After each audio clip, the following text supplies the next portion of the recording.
여러분, 예전에요 2008년도쯤에 이 눈먼 자들의 도시라고 하는 영화가 상영이 됐습니다. 혹시 보셨어요? 이 영화를 보면요, 한 남자가 차를 타고 가다가 갑자기 앞이 안 보입니다. 이게 원래 이제 소설로 나온 게 영화화 된 것인데요, 갑자기 눈이 멀어버려요. 그러니까 이제 다른 사람들이 와가지고 무슨 일이에요? 무슨 일이에요? 막 하는 거예요.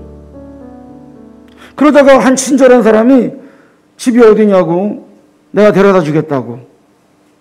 그래갖고 운전석에 타고 그 사람을 옆에 태우고 집이라고 하는 곳에 내려주면서 자기가 그 차를 몰고 가버려요. 도둑놈이었던 거예요. 그런데 이 사람의 그 눈 멀었던 게 그 도둑놈에게도 전염이 됐어요. 그 사람도 조금 있다가 또 눈이 멀어버려요. 앞이 안 보이는 거예요. 근데 이 특징이 뭐냐 하면, 눈이 멀면 캄캄해져야 되는데 하얘지는 게 특징이에요. 너무 밝은 빛 가운데 하얘져 갖고 앞이 안 보이는 거예요. 이게 점점 퍼집니다. 정부는요, 전염을 우려해서 이 눈이 먼 사람들을 수용소에 격리시키고 군인들을 무장시켜서 그 병원 앞을 지키게 합니다. 이 주인공이 한 안과 의사 부부가 나오는데요, 여기 이름도 안 나와요. 그냥 안과 의사 부부 이렇게 나와요. 이 안과 의사도 환자를 진료했는데 이 사람도 눈이 멀어버려요. 갑자기 눈이 안 보이기 시작하는 거예요. 그러니까 부인이 보고 어떡하지? 그러는데 눈 먼 사람들을 다 수용소로 데리고 가는데 부인이 따라 들어갑니다. 자기는 눈이 안 멀었어요. 당신은 내려요. 그러는데 저도 안 보이기 시작해요. 그러면서 이제 남편을 도우려고 수용소로 따라 들어가요. 그러면서 거기 들어가서 남편을 돕고 또 지키고 자기 눈도 안 보이는 척, 모두가 안 보이는 사람들만 지금 모아놓은 거예요. 그러면서 이제 이 눈 뜬 여자가 눈 안 보이는 사람들 틈에서 살아갑니다. 시간이 갈수록 눈먼 자들이 점점 불어나요. 그 수용소가 이제 막 꽉 차는 거예요. 무질서해져요. 더러워져요. 눈이 보이지 않으니까 어떻게 할 것 같아요? 아무 데서나 싸요. 볼 사람도 없는데 뭐. 아무 데서나 더러운 짓을 해요. 아무도 모르는데 뭐. 근데 이런 일들이 이제 막 벌어져요. 의식하지 않아요? 눈먼 사람들만 모여있는데도 이 사람들의 악한 본성이 막 나옵니다. 거기에 불량배 집단, 그러니까 악한 자들이 무리를 형성을 해요. 배급받은 식량을 독차지해요. 이걸 나눠줄 테니까 귀금속을 내놔라. 아니, 눈에 보이지도 않으면서 금부치, 보석들을 걷어가요. 나중에는 어디까지 가느냐? 성상납을 받는 거예요. 여자들 보내. 안 보내면 식량을 주지 않을 거야. 이러는 지경까지 이제 가게 되는 거예요. 그런데 이 나쁜 불량배 무리에 펴서 끼어가지고 그들의 수족과 같은 일을 하는 사람이 누구냐? 날 때부터 맹인되었던 사람이 있어요, 여기. 이 영화에 보면. 그러니까 얼마 전에 눈이 먼 사람들은 떠듬떠듬, 이게 너무나 힘든데 이 사람은 날 때부터 맹인이었기 때문에 익숙한 거예요. 감각이 되게 발달해 있는 거예요.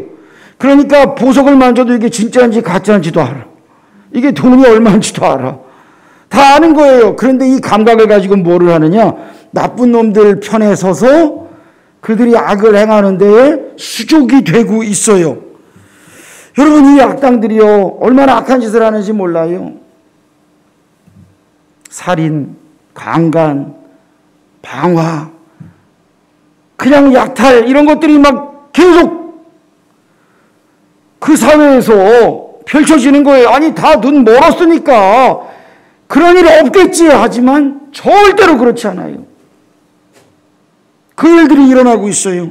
결국에는 이 악당들의 압제에 견디지 못한 이 의사 부인, 이 여자가 주인공인데, 이 여자가요, 가위를 들고 가서 이 악당의 두목을 죽이고, 그리고 불을 지르고 탈출을 해요. 자기를 따르는 남편과 몇 명의 사람들을 데리고 거기를 벗어납니다. 근데 밖에 가보니까 군인들도 자기들을 지키고 있었는데 아무도 없어. 바깥 세상에 나와보니까 사람들이 다 눈 멀어서 도시가 완전히 마비가 돼 있어요. 우물이 아주 그냥 막 도시 여기저기에 깔려 있고, 사람들은 부끄러운 줄 모르고 그냥 막 아무렇게나 살고 있고, 죽은 시체가 난무하고, 살아남은 사람들은 또 눈이 먼 채로 음식을 찾으러 돌아다니는데, 누가 하나 뭐 들고 있는 것 같으면 득달같이 달려들어서 서로 뺏어요. 막 아무 데서나 막 배설을 하고 그런 비참한 모습이 펼쳐져 있습니다. 이 모습을 이 여자만 보는 거예요. 다른 사람은 다 눈이 멀어서 서로 못 보니까 그냥 막 살아요. 그리고 의사인, 이 의사 부인, 이 가정에 이제 한 몇 명을 데려와요. 너댓 명을 데려와요. 그들을 데려오고 수용소에서 같이 지내던 사람들을 데려와서 정말 오랜만에, 얼마 만에 하는 샤워인지 몰라요. 샤워를 하고 행복을 느끼면서 또 음식을, 식료품을 구해와서 음식을 만들어서 먹고 잠을 자는데, 사람들이 그때 드는 생각이 뭐냐 하면, 아, 우리가 가족이구나, 이러는 생각을 이제 하게 돼요. 그렇게 이제 며칠을 지났는데 갑자기 한 사람이, 제일 처음에 눈 멀었던 사람이 눈을 뜨기 시작해요. 눈이 보이기 시작하는 거예요. 그때 이 의사의 아내가, 그들이 이제 보인다 보인다 할 때 이 의사의 아내가 하는 대사가 있어요. 그게 뭐냐면요, 나는 우리가 앞이 멀었다가 다시 보게 된 것이라고 생각하지 않아요. 나는 우리가 처음부터 눈이 멀었고 지금도 눈이 멀었다고 생각해요, 라고 이야기를 해요. 여러분, 이 이야기에서 우리에게 던져주는 메시지가 참 저는 많다고 생각을 해요. 사람들이요, 눈 멀었다 그래서 인간의 추한 면들이 사라졌느냐? 보니까 다 있었어요. 다 있었어. 이 여자가 그걸 다 봤어요. 똑같더라는 거예요. 눈이 멀든지 안 멀든지 인간의 추한 면이 똑같이 있구나. 지금 근데 눈을 떴는데, 그렇다면 우리의 추한 면들을 제거하고 하나님 앞에 서야지 라고 하는 그런 게 있는가? 결단이 있는가? 이 악을 제거해야지 라고 하는 결단이 있는가? 없더라는 거예요. 뭐예요? 여전히 어디 가운데 있다? 죄 가운데 있더라는 거예요. 여전히 죄 가운데 있다. 여전히 죄 가운데 있다. 여러분, 우리가 예수님을 영접하고 하나님의 자녀가 되었습니다. 육신의 눈으로만 살던 사람에서 영적인 눈이 열려서 하나님의 영광을 볼 수 있게 된 거예요. 그런데 여러분, 이 영적인 눈이요, 날마다 맑을 수 있을까요? 아니요. 흐려집니다. 영적인 눈이 안 보이기 시작할 때가 있습니다. 언제 그래요? 여전히 죄 가운데 있으면. 그러니까 죄가 당연한 줄 알고 살게 되면, 내 체질화되면, 옛날에는 내가 눈을 뜨고 하나님의 영광을 보았는지는 모르겠지만 어느 순간부터는 영적인 눈이 희미해져요. 그리고 못 봐요. 하나님의 일하심을 못 봐요. 여러분, 우리 육신의 눈이요, 하루에 몇 번 깜빡이는 줄 아세요? 25,000번 이상 깜빡인데요. 세지는 마세요.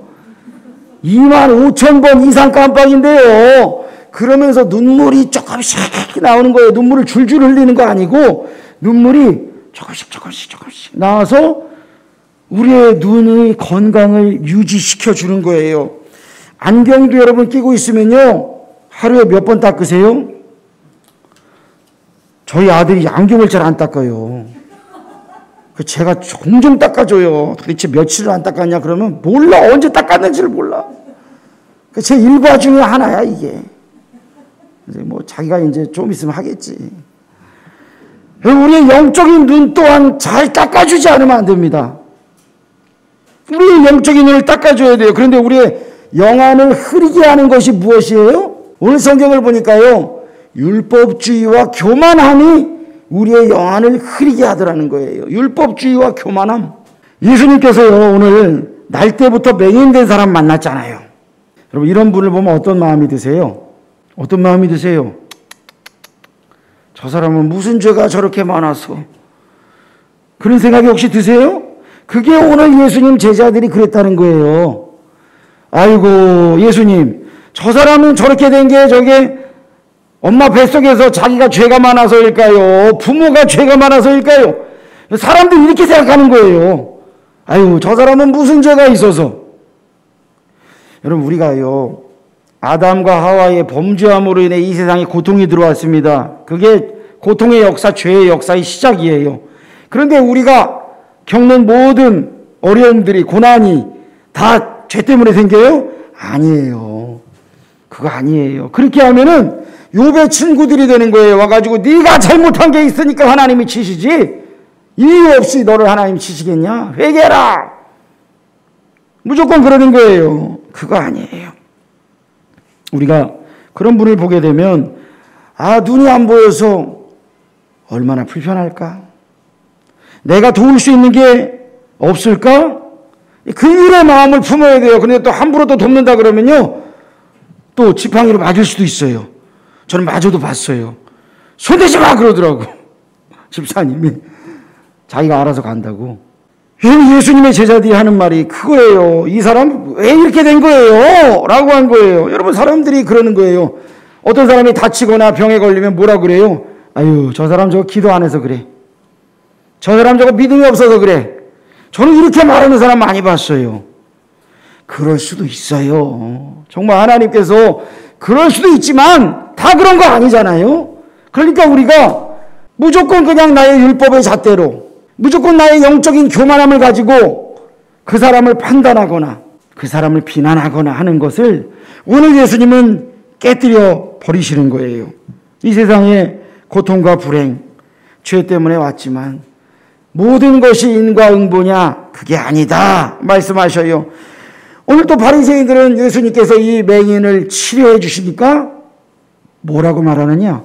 왜 안식일에 병을 고치냐? 그러잖아요. 그러니까 안식일은 하나님을 기뻐하는 날이라는 것, 여기에 초점을 맞춰야 되는데 안식일에 일하면 죽는다, 여기에만 초점을 맞추는 거예요. 생명을 살리는 거에 초점을 맞춰야 되는데, 여러분, 우리가 신앙생활 하면서도 그래요. 이것도 하면 안 되고 저것도 하면 안 되고 뭣도 하면 안 되고 자꾸 이것만 따지고 있으면 신앙생활 어떻게 해요? 그런데 그게 아니라 내가 하나님을 위해 더 할 수 있는 게 무엇인가? 여러분, 여기에 초점을 맞추시기를 축복합니다. 그러니까 하나님을 기쁘시게 하면서 하나님과 동행할 길이 무엇일까? 이거를 찾는 거예요. 근데 이것도 하면 안 되니까, 이것도 하면 안 되니까, 이것도 하면 안 되니까 그러면서 벌벌벌 떠는 신앙생활, 하나님이 그거를 기뻐하실까요? 물론 죄 짓는 건 내가 끊어야 되겠죠. 근데 안식일은 생명을 살리는 날이다. 너희를 살리기 위해서 안식일을 내가 만들었다. 이게 하나님의 말씀이에요.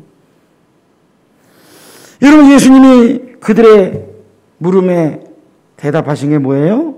다 같이 읽어봅시다. 하나님의 영광을 위해 치유하신다. 누구의 죄입니까? 누구의 죄 아니야. 하나님이 하실 일을 나타내고자 하심이라. 죄 때문이 아니야. 죄 때문이라고 정죄하지 마. 넌 영적으로 눈멀었구나.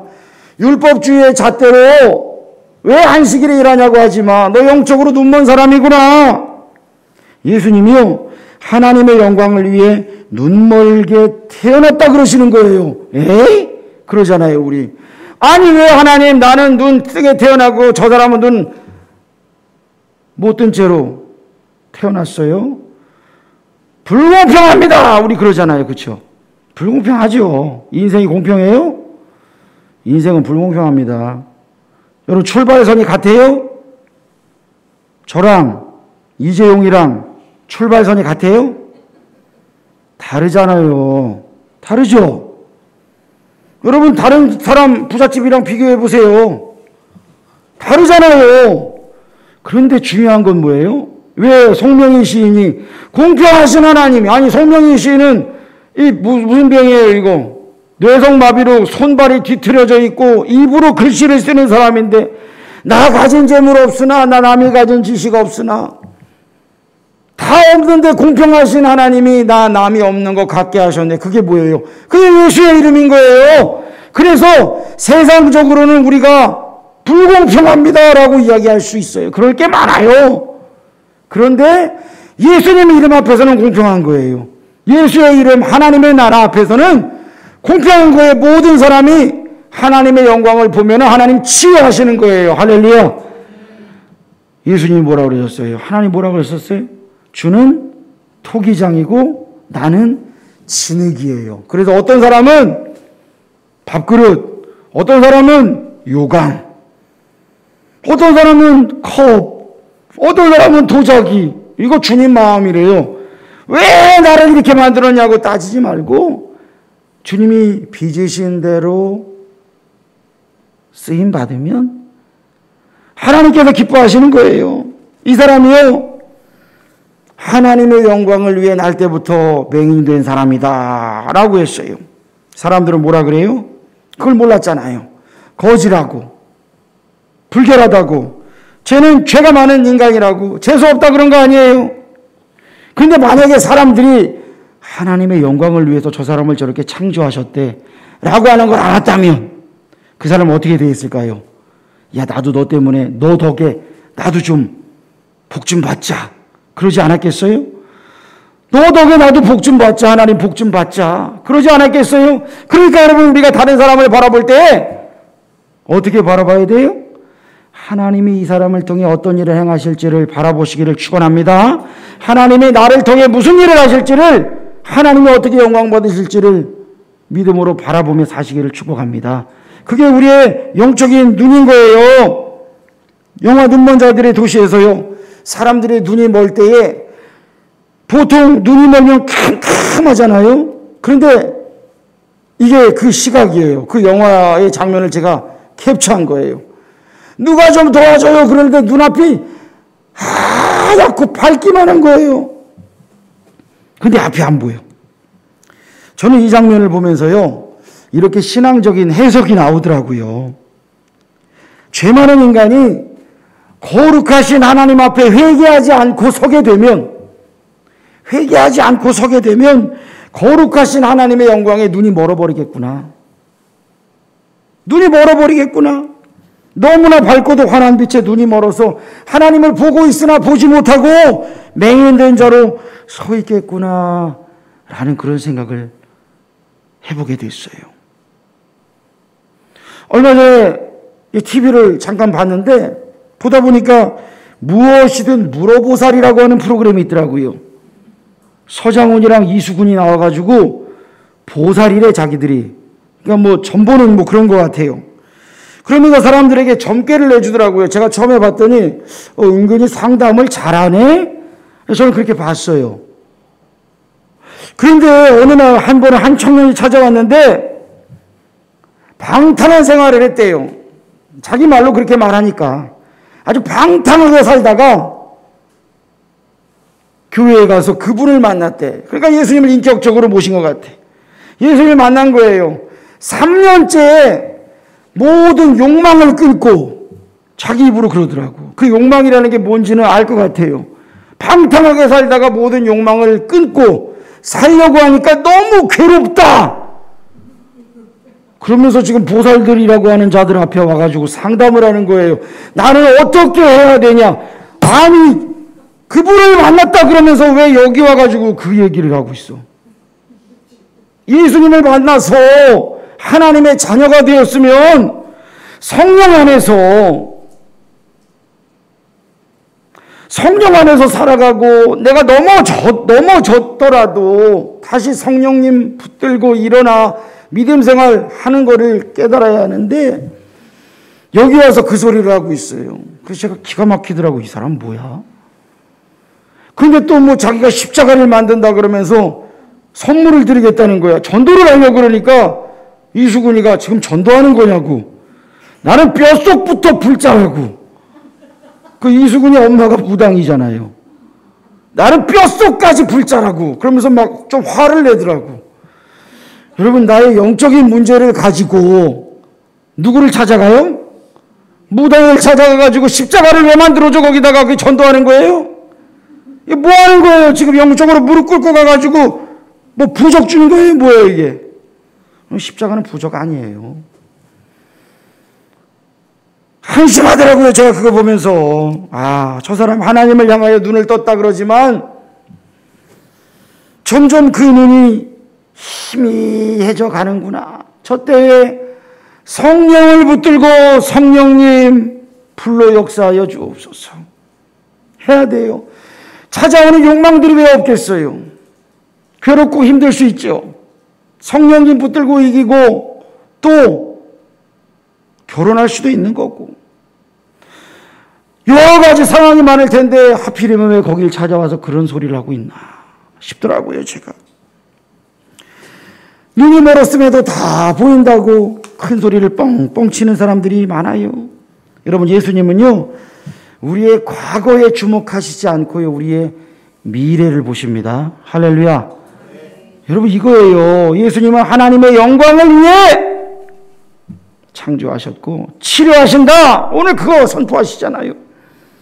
하나님의 영광을 위해 고쳐주세요. 우리에게 찾아오는 고난들 앞에서 여러분 낙심하지 말고요 소망을 가지시기를 축원합니다. 로마서 8장 28절에 뭐라고 말씀하셔요? 읽어봅시다. 하나님이 사랑하는 자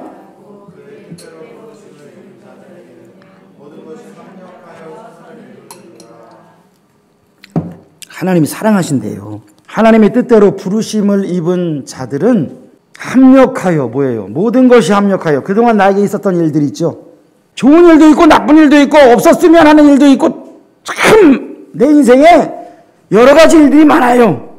근데 이게요 하나님 밖에 있는 사람하고는 상관없는데 하나님이 사랑한대요. 우리를 하나님의 뜻대로 우리를 부르셨어요.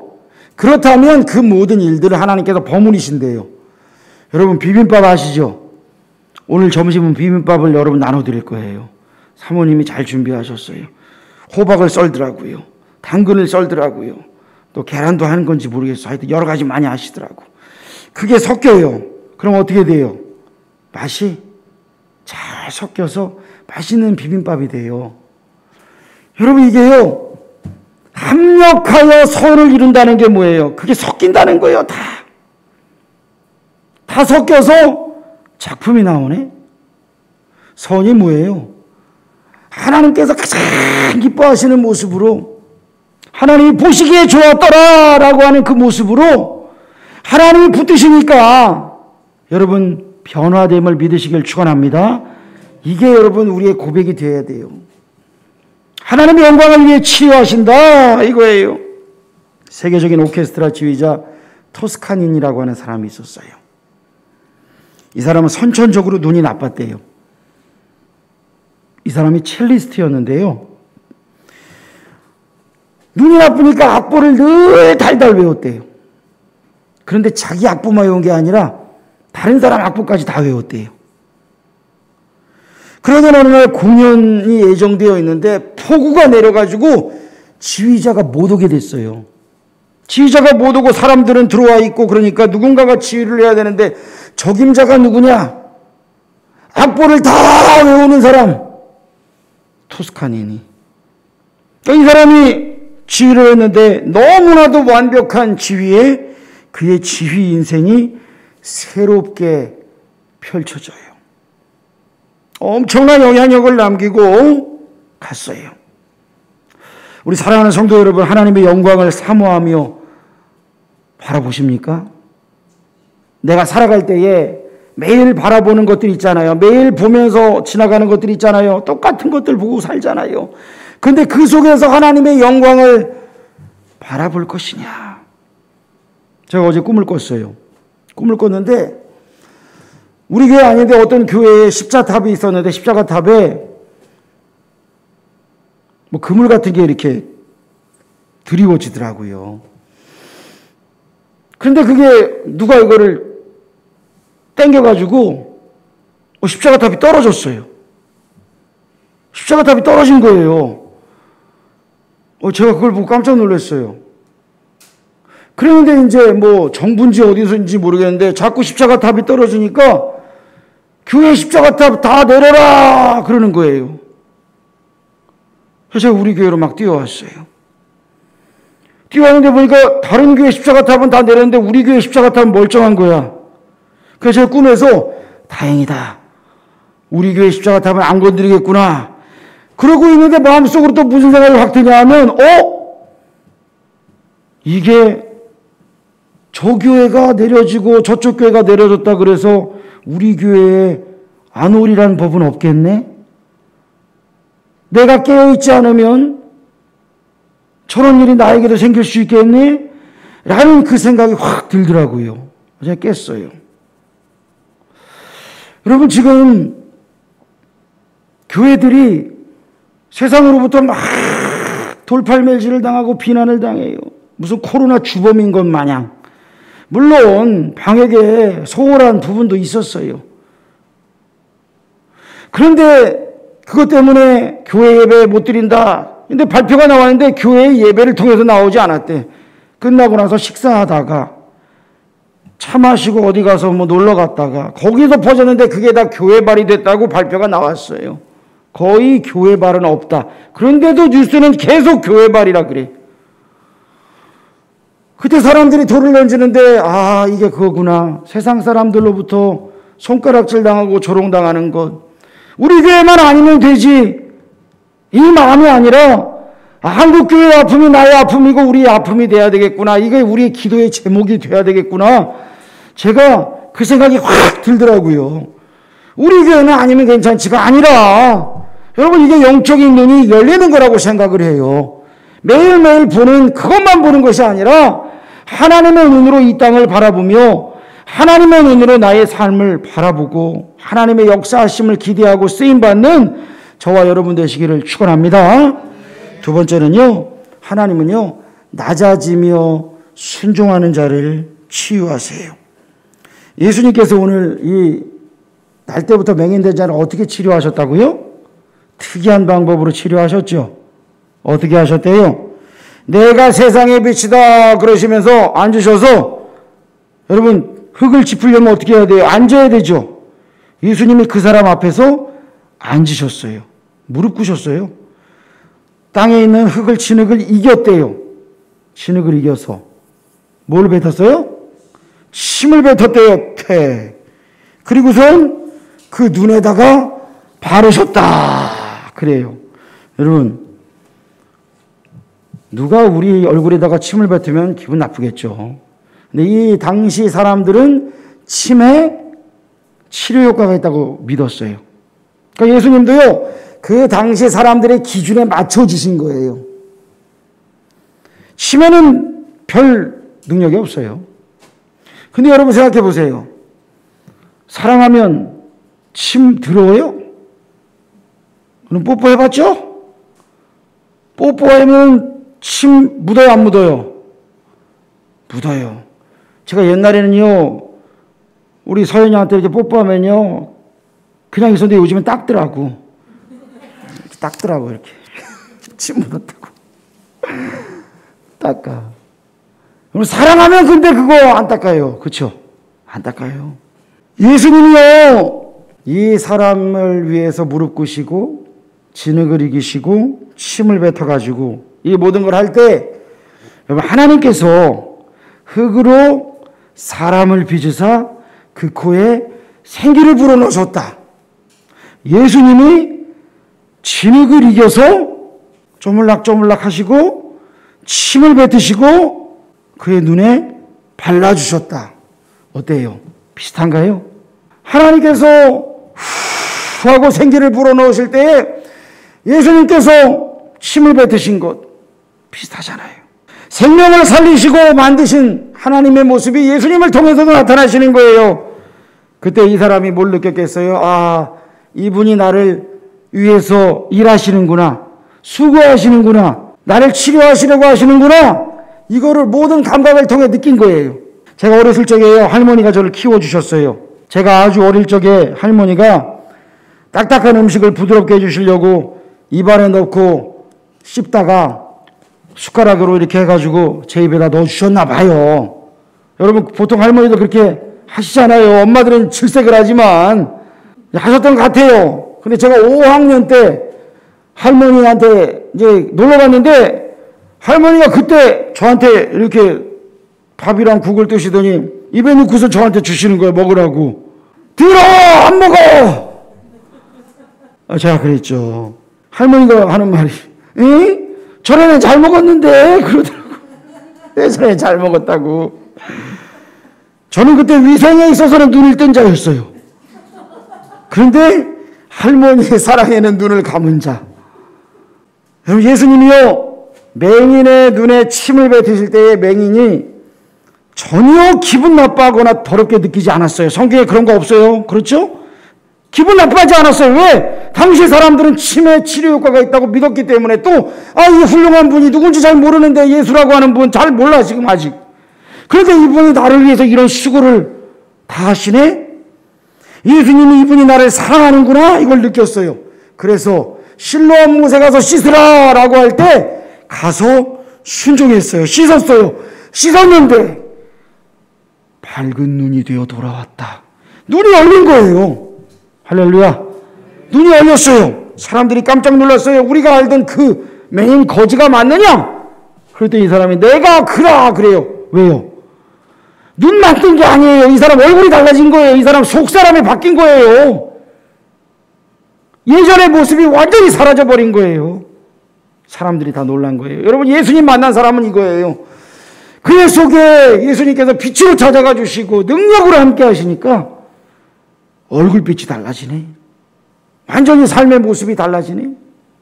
세상에 이전에 있던 모든 무거운 것들, 우울한 것들, 절망적인 것들이 그 그늘이 다 사라져버려요. 예수를 붙든 사람, 예수를 믿고 예수님 손 잡은 사람, 그 역사가 일어났어요. 내가 바로 그다 이야기하잖아요. 여러분, 이 실로암 못은요, 예루살렘 동문 밖 기드론 골짜기에 있는 기혼이라고 하는 샘이 있는데, 이곳으로부터 수로를 따라 흘러내리는 물이 마지막으로 고이는 곳이 실로암 못입니다. 여러분, 물은 위에서부터 아래로 흐르잖아요. 그러니까 마지막으로 고이는 곳이에요. 낮은 곳이에요. 제일 낮은 곳. 예루살렘에서 가장 낮은 곳. 거기에 가서 눈을 씻어라. 예수님 말씀하신 거예요. 가장 낮은 곳에 가서 무릎을 꿇으라 말씀하신 거예요. 여러분, 예수님께서 우리에게 실로암으로 가라고 말씀하시는 것은요, 낮은 마음의 사람, 섬기는 사람이 되라 라고 하시는 거예요. 그렇게 순종할 때에 우리의 영안이 열립니다. 밝은 눈으로 하나님의 영광을 보게 됩니다. 세상을 분별하며 보게 되는 거예요. 요즘 코로나로 인해 전도하기가 참 쉽지 않아요. 그런데 버스나 택시나 이런 데 보니까 요즘에 이런 왼쪽 편에 보니까 유명한 연예인들이 자기 얼굴을 재능 기부로 그냥 초상권 받지 않고 그냥 제공을 해요. 그래서 한 20개 버전이 있다 그러더라고요. 이분들이 쓰세요 해서 이걸 버스에도 붙이고 해외에 있는 여러 가지 전광판에도 붙이고, 그래서 전도지로 자기들을 쓰고 있어요. 복음의 전함이라고 하는 단체가 제작을 하는데, 이 광고 제작사 제이에드의 정기섭 대표라고 하는 분이에요. 이 오른편에 있는 분이. 이 사람이요, 2001년에 광고 회사를 시작해서 주목을 받았습니다. 3대째 믿음의 가정에서 자랐는데 하나님을 인격적으로 만나지 못하고 그냥 교회만 출석하다가 사업이 너무너무 잘 돼가지고 이것이 축복이구나 생각을 해서 7년 동안 신앙생활을 안 하고 살았어요. 교회를 안 나갔어요. 그러다 IMF를 만났대요. 잘 나가던 사업이 실패했습니다. 사업 재기가 어렵다고 생각하고 죽기를 결심했습니다. 그런데 마지막 유작으로 프랑스 칸느 광고제에 작품을 출품하고 삶을 마감하겠노라 라고 결심을 하고 비장한 각오를 하고 비행기를 타고 도착했는데 낙선이 됐다라고 하는 이야기를 들었어요. 너무너무 낙심이 됐대요. 화가 나가지고 금메달을 받은 작품이 뭔가 봤는데 문장이 딱 두 줄이었대요. 신은 죽었다.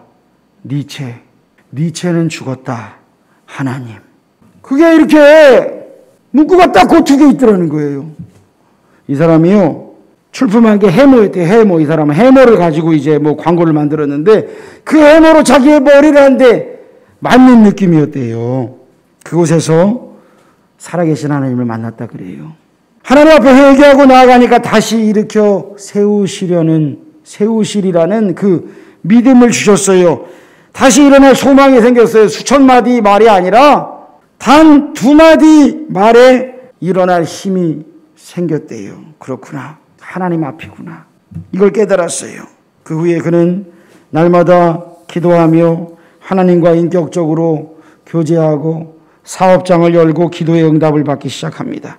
2004년에 대한민국 공익광고제에서 출품을 봤는데 공익광고가 복음광고와 유사하다라는 생각에 복음의 메시지를 담아서 작품을 출품하기로 하고 기도를 하는데 제출 마감일 새벽에 수위에는 주머니가 없다라고 하는 그 말씀을 하나님께서 주셨대요. 그래서 찾아봤더니 정말 수위에는 주머니가 없더래요. 그래서 그 작품으로요 대상을 받았대요. 수위에는 주머니가 없습니다. 그리고 계속 골방에서 하나님을 만나서 하나님이 주시는 영감을 따라서 광고를 만들기 시작하면서 복음을 위해서 상업 광고를 접고 복음 광고에 전념을 합니다. 근데 제작비가 들어가잖아요. 그런데 늘 그때마다 기도하면서 하나님 앞에 청구서를 들이밀면 하나님께서 기가 막힌 방법으로 채워주시더라는 거예요. 그래서 최근에 나온 그가 한 복음 광고가 이거예요. 0 플러스 1은 100이고 100 마이너스 1은 0이다. 가진 게 아무것도 없더라도 십자가 예수 그리스도 한 분이면 충분하고 100은 완전수지만 단 한 개만 빠지면 그게 뭐냐? 하나님의 사랑이 빠지면 아무것도 아니다. 이것을 복음 광고로 그가 제작을 했어요. 이 광고에 감동받아서 하나님께로 돌아온 사람들이 많대요. 이분이 하는 얘기가 사람들이 참 교회에 실망했다라고 이야기를 하지만 예수님께서는 실망하지 않았다. 우리가 가난하게 골방으로 들어가면 하나님께서 다시 일으켜 세워주신다고 생각한다 라고 이야기를 해요. 여러분, 우리가 하나님의 마음을 품고 낮아지시기를 축복합니다. 율법주의 교만에는 아니에요. 그걸로는 생명을 못 살려요. 맨날 정죄하고 있으면 돌멩이 던지면 생명을 살릴 수가 없어요. 하나님이 터치하시면 고치지 못할 사람이 없구나. 하나님이 역사하시면 쓰시지 못할 사람이 없구나. 이 마인드가 있어야 돼요, 우리에게. 우리 아이들만 사랑하는 게 아니라 우리 도서관에 오고 교회에 오는 모든 아이들이 다 하나님의 자녀구나 라고 하는 이 눈으로 봐야 돼요. 그래서 아니 목사님, 그럼 내가 가정에서 바보로 살라고요? 노예로 살라고요? 직장에서 그러라고요? 바보로 노예로 살지 마세요. 그런데 능력이 있는데도 섬기는 사람, 실력이 있는데도 낮아지는 사람, 우리가 그 사람이 돼야 되지 않겠어요?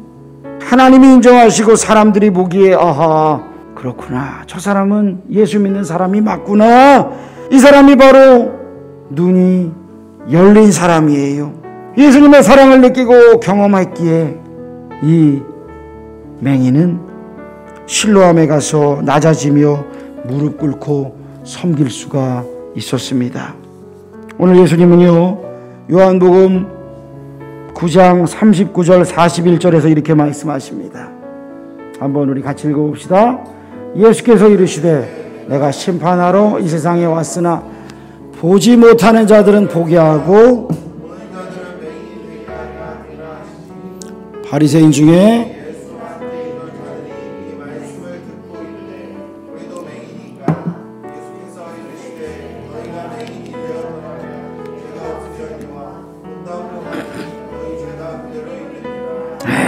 여러분, 예수님을 믿는 자는 보지 못하는 자라도 눈을 뜬다 이 말씀이에요.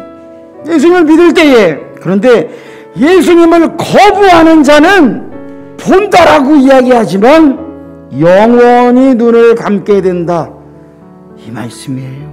요한복음 9장에 예수님께서는 우리에게 영적인 눈을 들어 하나님을 바라보아라, 믿음의 눈을 들어 하나님을 바라보아라, 긍휼의 눈으로 생명을 바라보고 낮아져서 섬겨라 말씀하세요. 저는 하나 더 여러분에게 말씀드리고 싶어요. 요즘 가짜뉴스가 난무해요. 여러분, 분별합시다. 분별하셔야 돼요. 아무거나 퍼서 나르고 공유하지 마세요. 가짜뉴스가 너무너무 많아요. 분별하고 이 세상에 참 악한 자들이 많구나. 그런 가운데에 이 눈먼 자들의 세상에서 하나님의 영광을 바라보며 예수님의 눈으로 영혼을 바라보고 치유하고 회복해 하는 실로암에서 눈 씻은 성도들이 다 되시기를 주의 이름으로 축복합니다. 기도하겠습니다. 하나님 아버지, 우리가 실로암으로 가기를 원합니다. 눈뜬 자라고 자부하지 않게 하여 주시고, 날마다 영적인 눈이 더 맑아지고 더 밝아져서 하나님을 가까이 하며 하나님과 동행하는 가운데에 우리의 눈이 환해져서 하나님의 영광을 바라보고, 하나님 살려야 할 영혼을 바라보고, 섬겨야 할 자리를 알아보고, 하나님 앞에 쓰임받고 생명을 살리는 우리 모든 성도들 되도록 축복하여 주시옵소서. 예수님의 이름으로 기도합니다. 아멘.